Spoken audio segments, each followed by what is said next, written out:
Let's now bring in Mark Wright, president of Wright Reconstruction. Mark, thank you for your time.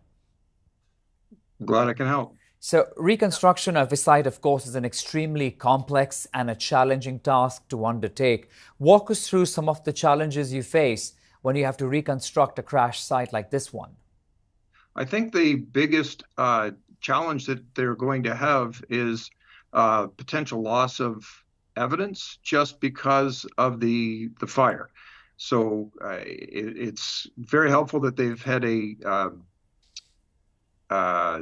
dash cam, and that's allowing them to at least place the tractor trailer in its lane and get an idea of what actually happened in the crash. But the getting data from the bus is going to be problematic. Obviously, witnesses, if there's other witnesses that have dash cams that can help place the vehicle, or what the bus was doing just prior to the impact would be helpful.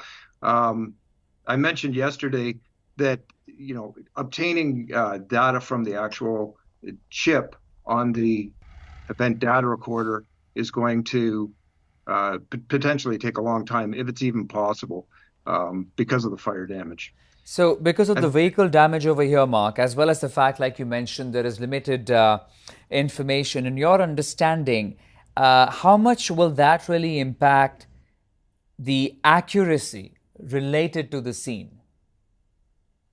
Well, we know from the video that the bus crossed across the path of the tractor trailer, so that's not an issue that's questionable.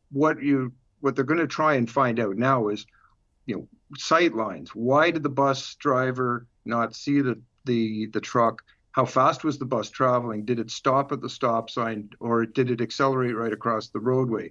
These are things that could be determined either from video analysis or potentially, downloading the event data recorder from the bus. And hopefully some of the occupants within the bus at some point will be able to shed some light on what was happening leading up to the actual collision. And Mark, something like that, typically in your understanding, how long will it take for a thorough report to come out after we have reconstructed the series of events of what happened there? It's not unreasonable to expect 2 to 3 months to actually acquire all the information, to make sure that they've contacted everyone they need to. They'll probably do a scene reenactment, getting an exemplar bus to look for sight lines. There's all kinds of things that will take time to conduct, and then it will depend on looking at the data within the vehicles, what's actually available. I'm sure, have somebody that's trained in video analysis. They should be able to do or conduct a speed analysis from the dash camera on the tractor trailer, and potentially on the bus as well. I obviously haven't seen the dash cam video, so Right. I'm not sure what actually the truck picked up. Mark, while of course you're an expert in reconstruction, but I want to ask you this question. For a site like that, where over the decades there have been over 20 accidents at the same intersection, what does it say about that particular area and the crossing? I'm not familiar with that particular area, but I am aware of other areas within Ontario where when you're looking at an intersection that has numerous serious collisions, Yeah.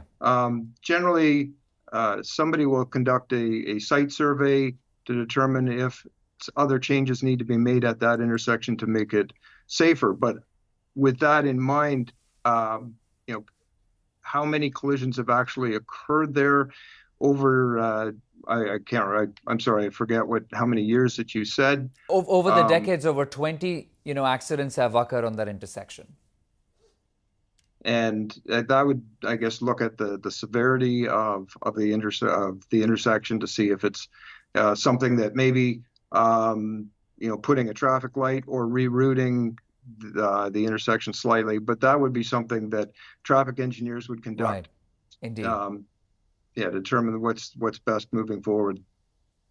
Okay, we leave it at that, but we appreciate you taking out the time. Mark Wright, President, Wright Reconstruction, thank you for joining us on CTV.